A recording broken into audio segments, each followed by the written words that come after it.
นี่ครับจากข้าวต้มเลยอันนี้เป็นซอยนุ่มตะลุมบ่อนเนาะทั้งทหารตำรวจไอ้น้องเข้าไปทุกคนเนาะแมนซอยกันต่อทอดูดน้ำเนาะเพื่อจะตั้งปฏิบัติเวียกในมือนี้เนาะอยู่ที่หน้าถ้ำพระเจ้าเนาะที่หน้าถ้ำพระเจ้าของเมืองหนองแก้งแขวงไส้สมบูรณ์ไปจับคนตีคนไผ่ของมันอันแม่นโบไลนั่นนี่นะโบไลนั่นนี่นะมันใส่พัดไปอันเสื้ออันใครจะเป็นผู้ที่เลี้ยงไฟให้นั่นแหละไฟเป็นทุกข์เป็นอะไรไฟจะกดกับตรงนี้เราก็จะบอกผู้ได้เนาะน้องชายเฮ้ยลงกันมามากับสิอันน่ะทุกคนก่อนสิลงกันได้เบิ้งสายอันน่ะอินเทอร์เน็ตเด้อสายอินเทอร์เน็ตเด้อสายอินเทอร์เน็ตต้องรักษาซอยกันเด้อสายอินเทอร์เน็ตลงไปเลยทีมหลายคนอยู่เอาออกซิลงไปดมน้ำช่วยกันต่อกันช่วยกันเอาดูเสื้อแค่เป็นผู้ใส่ทีมงานในตะลุมบ่อนเนาะยังเต็มที่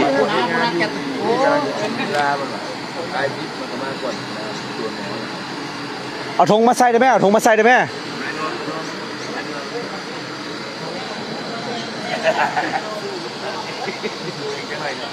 นี่เนาะ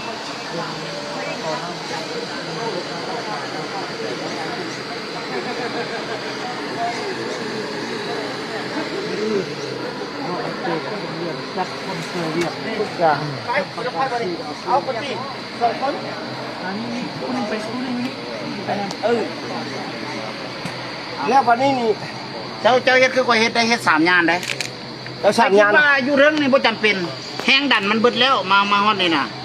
แล้วเจ้านี่ได้มันดันแล้วมันดันอยู่กกเลยตัวปลายนี่บ่จำเป็นแล้วตัวปลายมันสิเบิดเลยบ่วัดแล้วเฮ็ดตะคานี่นี่บ่เอาเด้อโอ้ฉันไม่ได้ใส่อินเตอร์เนาะข้าพเจ้าลงบ่ได้เจ็บเส้นเห็นป่ะมันเจ็บเส้นเลยหาก็ใส่ยามาสิได้ใส่อีกแล้วเนี่ยได้ใส่ยาลงบ่ได้เอาที่มืองานอันให้เขาเป็นเพชรซะข่อยฝากข้างหัวปิ้งก่อนนี่เด้อเอาฝากข้างหัวปิ้งข่อยฝากข้างหัวปิ้งก่อนนะข่อยบ่ได้ขายเครื่องมานี่ชิดนึงแล้วฟังได้เสียงเด้อฟังได้เสียงข่อยเด้อฝากข้างหัวปิ้งก่อนนะแล้วเอาลูกเป็นนอกนะพอแล้วลงไปพี่นี่แล้วมัน3 อัน 10 อันกับ30 อันมันพอแล้วหว่านี่แหละไอ้ชุบไล่กันซี่ผิดกล้องน้องกำลังชิมาเบ้านี่แหละบ่ต้องว่ามั่วลงไปมันมีจะข้อแล้วมันยากนี่แล้วก็ก้อนตี2 อันเดียวได้บ่2รถได้2คนอ๋ออันนี้เอาไปนอกนับซื่อๆวันนี้ตัวนี้แล้วแม่นอันต้องหาซอกคงคลายนะมันใช่บ่มีเบิ่งสิบอกมันไปมาช่วยได้ตาจังประตูพายเลยเด้อพายเลยพันละเอาเชี่ยเอาเพี้ยง่ายๆก่อนเลยเก็บขี้เหงื่อก่อนเลยมันหกไม่หกก่อนเลยเพราะว่าตอนนี้ก็ห้องโอเคเพื่อนหู้อยากจะช่วยกันบอกกันเลยเพื่อนที่ติ๊กกันยังเปลี่ยนเป็นเครื่องที่ตะมือวานนะพ่อนะอันน่ะเนี่ยตัวนี้มันอยู่ล่าปาดใส่เครื่องมืออะไรแบบนี้ไอ้มาเก็บกระป๋องครับมันอยู่ล่าปะอันนั้นขึ้นนั่นเพี้ยนมันน้ำมันไหนใส่จักตัวใดจักขึ้นอะไรจัก2 ตุ๊ก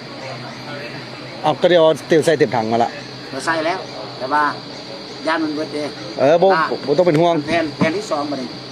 จักน้อยที่ไปใส่แล้วยันมันสินอกอีกละไอ้เสียลากตัวนี้ไม่ตั้งตัวนี้เลยติดจักเดียวเฮ็ดตามระบบเก่าก่อนอย่าเฝ้ามากระบบมันสิเวียกหลายเอาตามระบบเก่าก่อนอยู่กันมันกระเซลเนาะในใส่จักเดียวเลยบ่ไปหยังตามระบบเก่าก่อนมีแต่เฮ็ดตัวนี้มันแล้วตัวนั้นเขาค่อยประยุกต์อีกมื้อนึงน้ำขึ้นก่อนเนาะขอให้มันสำเร็จทรยานก่อนไปตามเข้ากินแล้วป่ะบ่กินแม่นแล้วจะเข้าแต่บ่กินเท่าดอกกินมาแต่น้อยฮอดใหญ่แล้วเนาะเดี๋ยวนี้กินน้ำเป๊ปซี่ยังบ่มีรสชาติแล้วนี่กินน้ำเป๊ปซี่บ่มีรสชาติทั้งหมดเลยย้อนอ้ายตัวบ่เป็นแต่สแต็กเนาะย้อนอ้ายตัวบ่เป็นแต่สแต็กแม่นเอากับทีมงานตะลุมบ่อนเนาะอันนี้เนาะตอนนี้พวกเขากำลังกาเกี่ยม สูบน้ำออกจากถ้ ค่าอย่างมา